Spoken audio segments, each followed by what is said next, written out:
فاسألوا أهل الذكر إن كنتم لا تعلمون فاسألوا أهل الذكر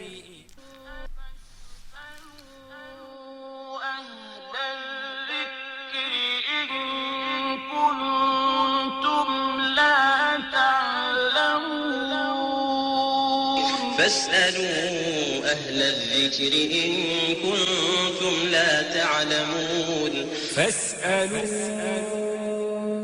أهل الذكر. Ravi de vous savoir toujours en compagnie des programmes de Nour TV. Madame, Messieurs, salam alaikum wa rahmatullahi wa barakatuh et bienvenue à votre émission interactive Oustaz Ramadan.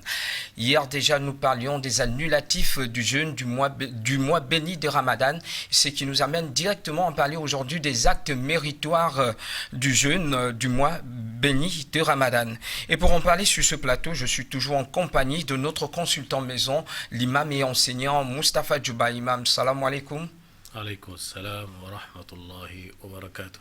Alors, je le disais déjà tout à l'heure, on a parlé hier des annulatifs du jeûne du mois béni de Ramadan. Aujourd'hui, on prend directement la trajectoire, sinon l'opposé du thème d'hier, en parlant des actes méritoires ou facultatifs du jeûne. Qu'attendons-nous par acte méritoire du jeûne? Alhamdulillahi Rabbil Alamin. والصلاة والسلام على أشرف الأنبياء وإمام المرسلين نبينا محمد وعلى آله وأصحابه أجمعين أما بعد السلام عليكم ورحمة الله وبركاته. Les frères Aseko, nous vous adressons aussi la sincère salutation à notre prophète Mohammed sallallahu alayhi wa sallam ainsi qu'à sa noble famille, ses illustres compagnons et sur l'ensemble des musulmans qui ont emboîté et qui emboîteront leur pas sur son chemin jusqu'au jour de la rétribution. Donc, chers téléspectateurs, encore une fois de plus, assalamu alaikum wa rahmatullahi wa barakatuh. Effectivement, hier, nous avions parlé sur les annulatifs du jeûne, c'est-à-dire les actes qui annulent le jeûne ou les actes qui peuvent mettre en cause le jeûne d'un jeûneur. Aujourd'hui, par la grâce d'Allah, comme vous avez dit tout à l'heure, les thèmes qui affichaient, les actes méritoires. Lorsque nous jeûnons, il y a certains nombres d'actions. Ce sont les actions qui sont à saluer, les actions salutaires, les actions qui maximisent une fois de plus les récompenses auprès d'Allah le Très-Haut. Et donc, pour les citer, nous ne pouvons pas citer toutes les actions ou les actes méritoires dans cette assise-là, mais nous allons nous contenter de citer quelques-uns afin ça va nous permettre vraiment de faire au quotidien avec, au fait, lorsque nous sommes en jeûne.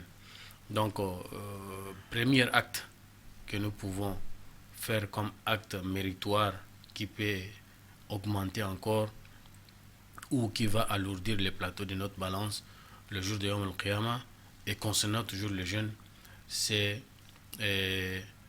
qu'on appelle le petit déjeuner du matin.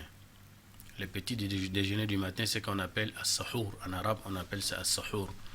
Lorsque nous réveillons le matin, quand je dis le matin, c'est à l'aube. À l'aube, effectivement. Oui, afin que les téléspectateurs doivent quand même comprendre ça. Quand je dis le matin, c'est pas 7 heures, c'est pas 8 heures, c'est pas 9 heures, c'est pas 6 heures. Donc, quand je dis le matin, c'est-à-dire l'aube. Lorsque nous réveillons à l'aube, avant qu'on prenne le jeûne, donc nous devons quand même prendre quelque chose pour mettre dans la bouche.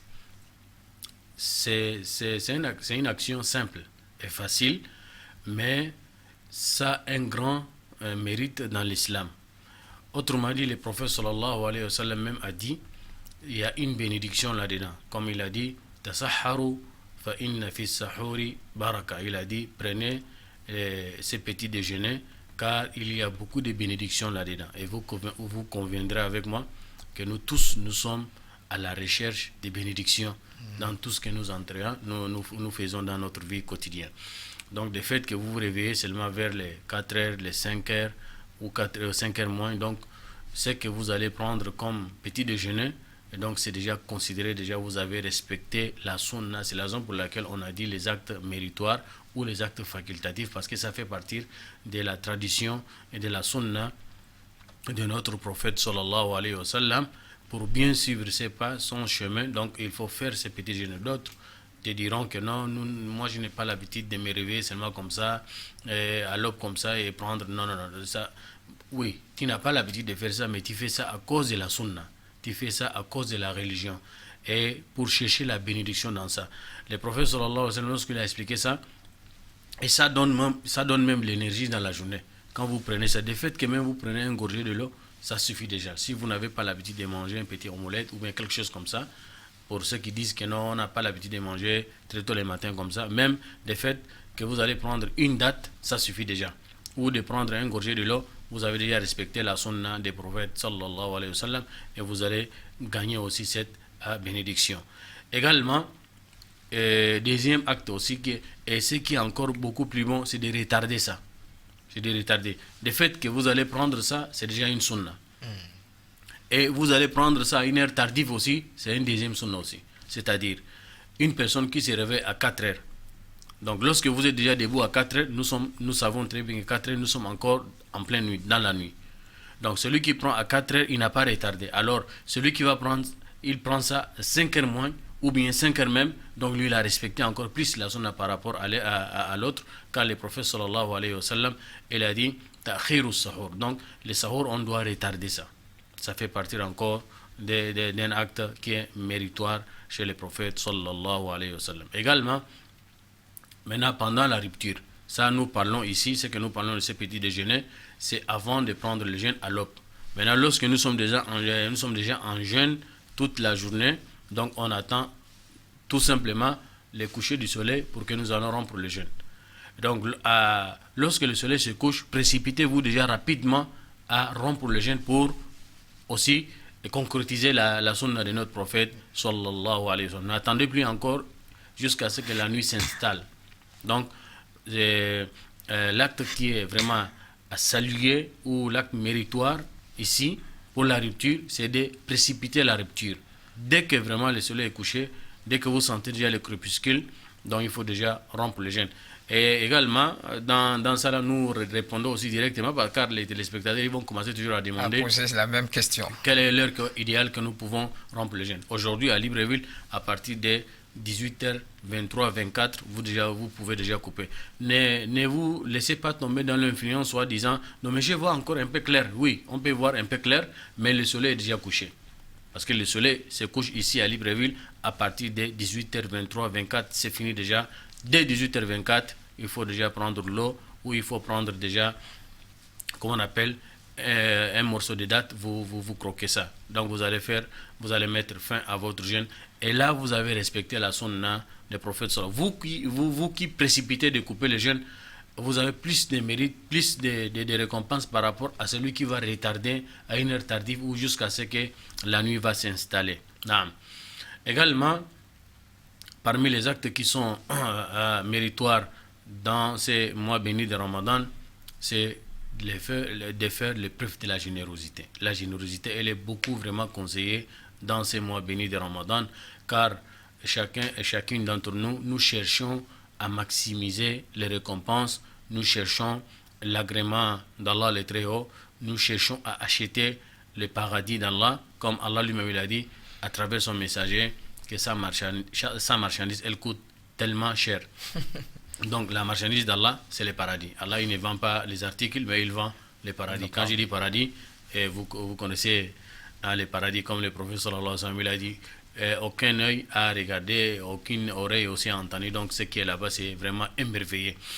Donc à travers les actions de la générosité, à travers des bonnes actions dans ces mois bénis de Ramadan, aussi ce sont les choses qui sont vraiment beaucoup méritoires dans ces mois bénis de Ramadan. Également, de multiplier aussi la lecture des nobles livres. Quand le prophète sallallahu alayhi wa sallam, quand les mois de Ramadan arrivent, lui, il multiplie, il redouble encore les efforts, pour la lecture. Et même l'ange Jibril, il descend chaque mois de Ramadan, il fait la révision avec lui et sur la parole sacrée d'Allah. Donc il faut lire dans l'abondance le Coran. L'objectif, c'est pas de finir rapidement le Coran, mais l'objectif c'est de lire et de méditer aussi au même moment, car vous allez avoir les récompenses de votre lecture et vous allez avoir aussi les récompenses de vos méditations. Également, dans ces mois bénis de Ramadan, il faut s'abstenir, il faut vraiment s'abstenir de faire ou de dire les paroles qui ne sont pas profitables, les mauvaises paroles, les paroles qui ne sont pas profitables pour vous. Quand je dis les paroles qui ne sont pas profitables, les paroles qui sont licites même, on ne parle pas de les paroles qui sont interdites, nous parlons des paroles même qui sont licites. Mais quand on vérifie, à travers les paroles que vous allez embellisser, quand on va regarder, vous n'aurez rien, ni ici-bas, ni dans l'au-delà. Donc cherchez à dire des choses qui sont profitables pour vous ici-bas et ainsi que dans l'au-delà, comme le prophète sallallahu alayhi wa sallam disait, Man kana yu'minu billahi wal yawmil akhir falyaqul khayran aw liyasmut. Quiconque croit en Allah et au jour de la rétribution, il a pleine foi qu'un jour il va rencontrer Allah et il cherche l'agrément d'Allah, qu'il dise une bonne parole ou qu'il se taise de préférence. Donc voilà, en un mot, nous pouvons résumer les actes qui sont vraiment méritoires dans ces mois bénis de Ramadan. Je sais, chers téléspectateurs, que vous êtes nombreux déjà à vouloir nous appeler, mais rassurez-vous, nous avons à peu près 15 minutes de débat et nous allons ouvrir notre standard et à cette occasion, les numéros seront affichés au bas de votre écran. Imam, je reviens donc pour ce premier acte que vous avez cité, notamment le repas de l'aube.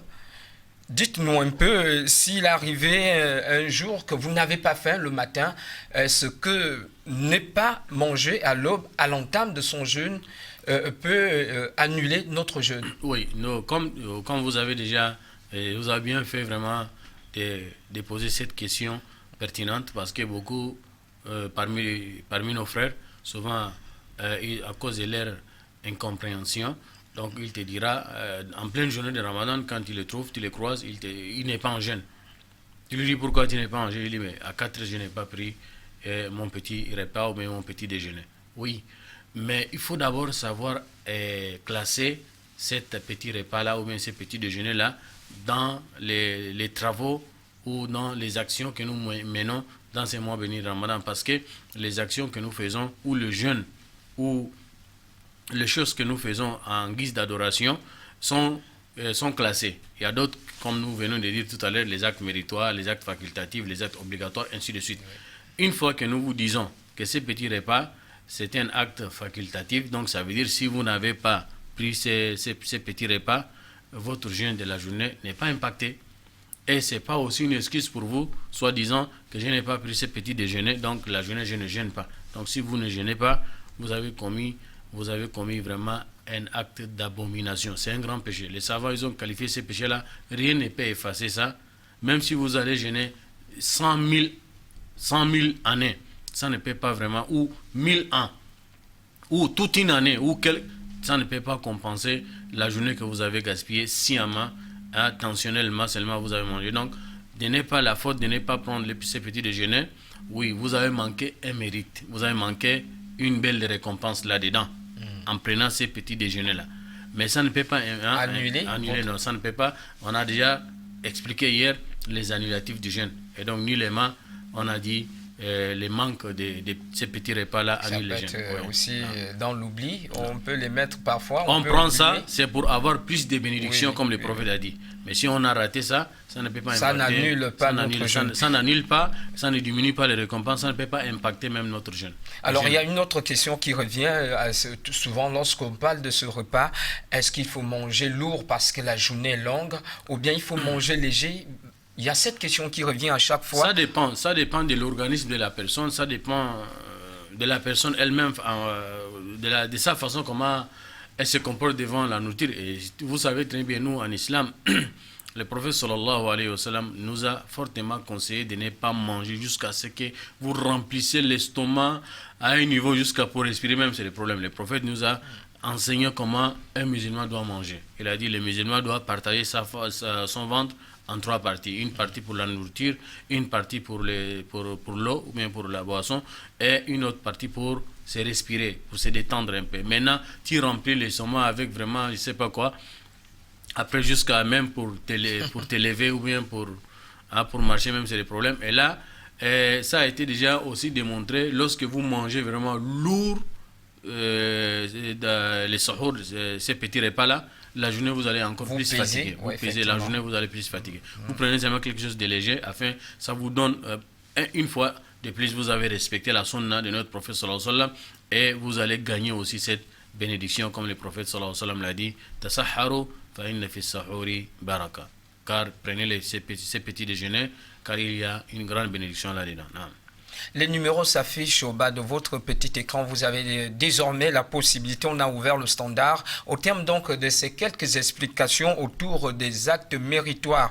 Mais toutefois, imam, il me revient une dernière question comme ça qui vient de me parvenir. Si de tous ces actes que vous avez cités, un seul n'est pas respecté, est-ce qu'il est possible d'ailleurs pour un fidèle de respecter tous les actes? Déjà, vous avez dit que vous ne pouvez pas tous les citer parce qu'ils sont nombreux. Oui, mais et s'il arrivait que... On peut faire à la mesure de notre possibilité, car le prophète sallallahu alayhi wa sallam nous a dit إِذَا أَمَرْتُكُمْ بِأَمْرٍ فَأْتُوا مِنْهُ مَا اسْتَطَعْتُمْ. Si je vous recommande de faire une chose, faites-le à la mesure de votre capacité. Faites-le à la mesure de votre possibilité.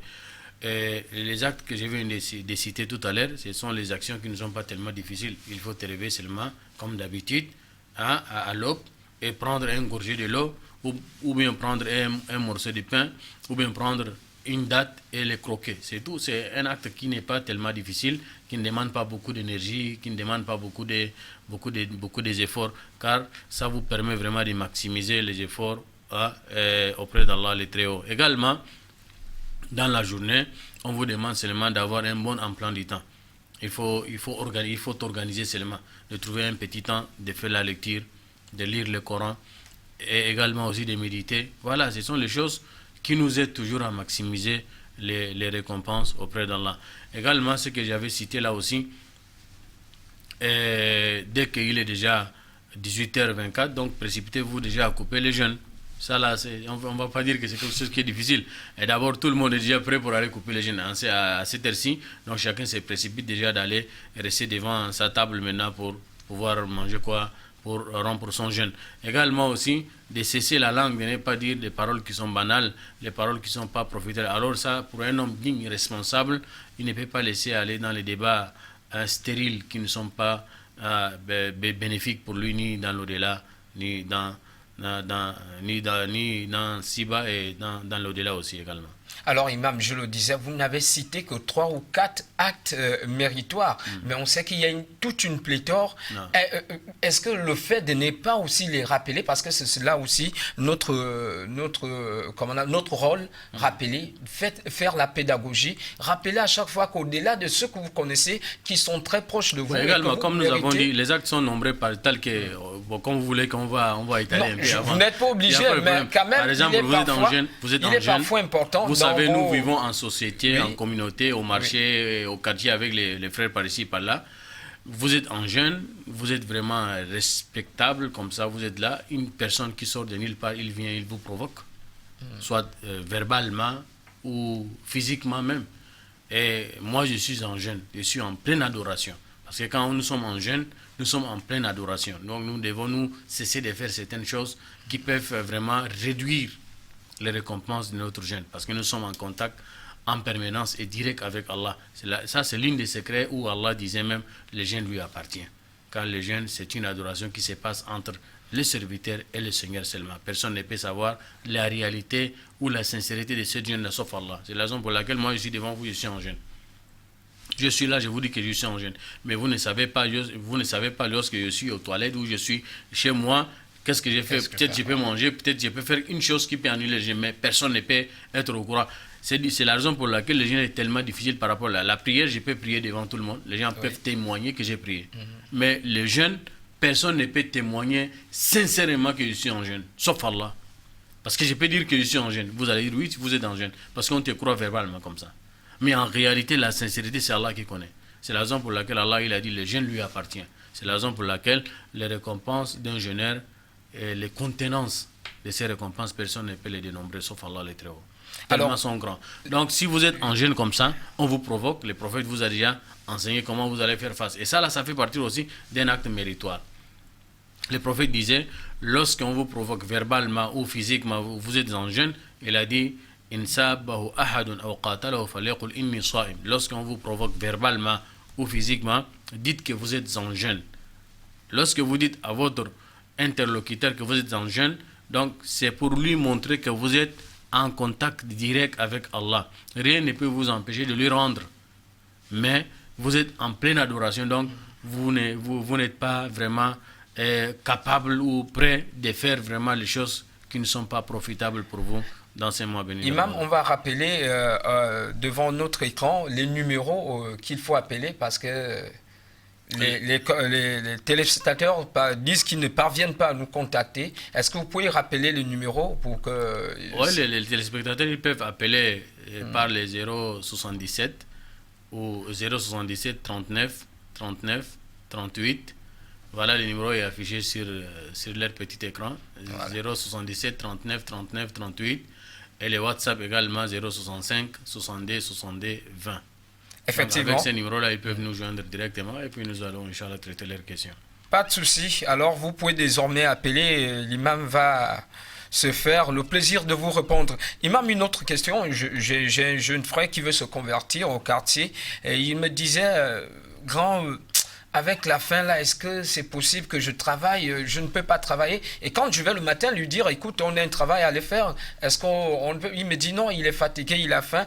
Est-ce que jeûner veut dire qu'on ne devrait pas aussi travailler notre rythme de travail habituel? Est-ce qu'il faut le réduire un tout petit peu pour conserver notre énergie?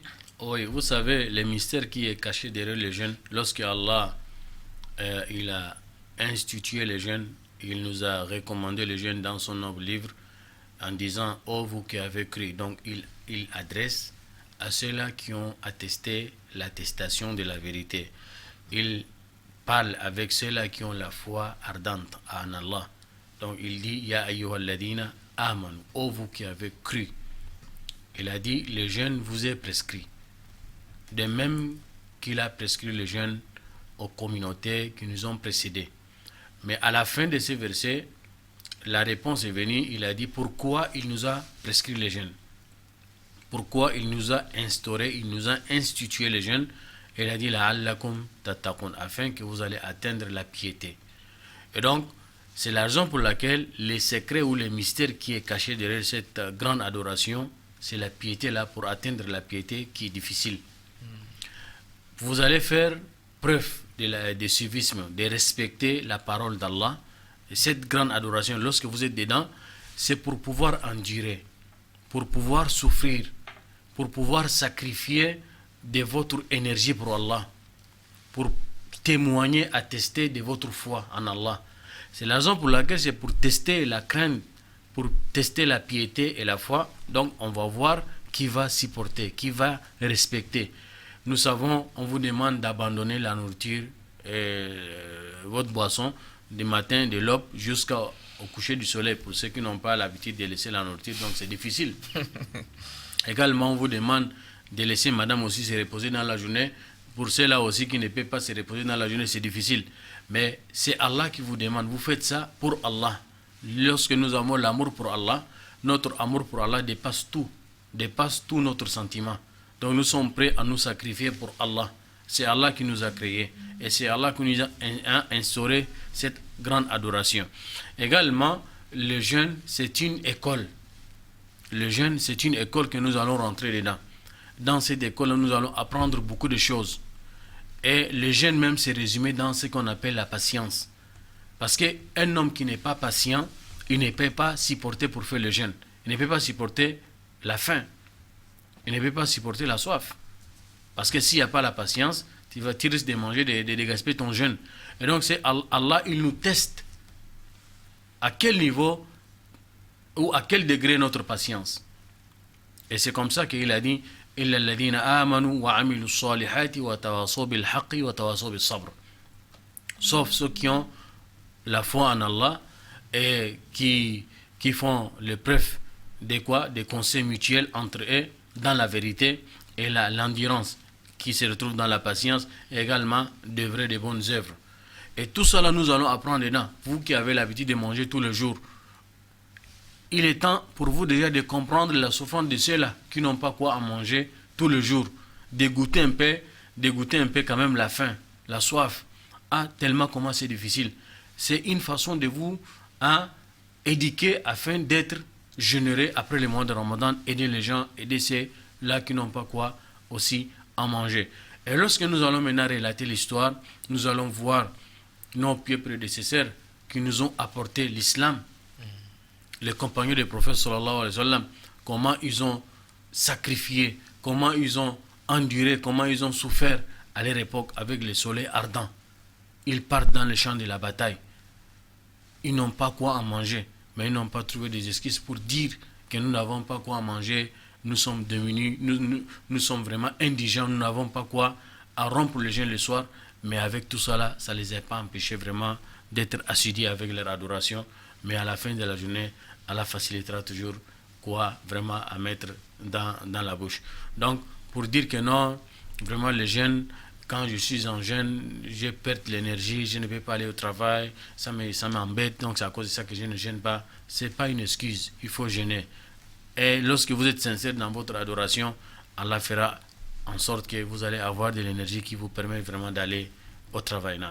Alors un autre frère qui m'a envoyé ce message tout à l'heure, il me disait, il est drépa, mais depuis qu'il a aujourd'hui près de 22 ans, mais il n'a jamais eu le temps de jeûner parce que son état de santé ne lui permet pas de se priver de la nourriture, par exemple, et par exemple de l'eau. Est-ce que c'est là, lui, il veut poser cet acte. Est-ce que c'est un mal? Je comprends. Comment il faut expliquer à ce frère qu'il ne pas perdre la foi et que forcément il n'est pas encore loin du paradis et que peu importe sa maladie, il y a une possibilité pour lui d'être agréé au paradis. Ok. J'avais dit tout à l'heure ici, le prophète sallallahu alayhi wa sallam disait, lorsqu'il nous recommande de faire une chose, nous allons faire cette chose-là à la mesure de notre capacité, à la mesure de notre possibilité. Et nous savons très bien, le jeûne, ça fait partie des principes de l'islam. Autrement dit, ça fait partie des 5 piliers de l'islam. Pour nier le jeûne complètement ou bien enlever le jeûne complètement dans votre tête, ça ne fait pas de vous un musulman. Il faut croire que le jeûne existe. Maintenant, lorsque nous rentrons maintenant dans cette adoration, il y a toujours une chapitre qui s'ouvre dedans, et qui va jeûner et qui ne doit pas jeûner. Oui, le jeûne est institué. Le jeûne est recommandé sur l'ensemble des musulmans. Sur l'ensemble des musulmans. Maintenant, à l'intérieur dedans, maintenant dans cette recommandation, nous allons voir maintenant dans les musulmans là, dans leur ensemble, qui peut jeûner et qui ne peut pas jeûner. Et donc lorsque nous allons ouvrir ce chapitre pour dire qui peut jeûner et qui ne peut pas jeûner, donc ça veut dire qu'il y a une catégorie de personnes que l'islam ne leur demande pas de jeûner. À cause de leur certaines situations, à cause de leur situation. Bon, ici nous allons ouvrir maintenant le chapitre de la maladie. Nous allons ouvrir le chapitre de la maladie, parce qu'il y a chapitre par chapitre. Il y a le chapitre de voyage, il y a le chapitre de maladie, il y a le chapitre des femmes enceintes, il y a le chapitre des femmes qui allaitent, ainsi de suite.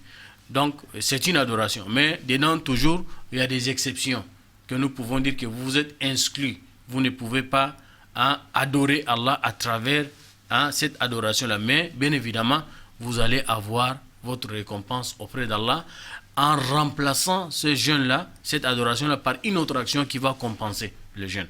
Donc ici, dans votre question, nous allons ouvrir maintenant le chapitre de la maladie. La maladie, effectivement. Bon, lorsque nous allons ouvrir le chapitre de la maladie, avant de recevoir quand même les intervenants ou les WhatsApp. Effectivement, je rappelle, ils peuvent appeler au 077 39 39 38. Nous sommes en direct, vous pouvez appeler, il n'y a pas de souci. Et donc, je disais tout à l'heure, lorsque nous allons ouvrir le chapitre de la maladie, maintenant, à l'intérieur dedans, on va voir maintenant, même en étant malade, ou les catégories de personnes qui sont malades là, qui peut jeûner avec cette maladie et qui ne peut pas aussi jeûner.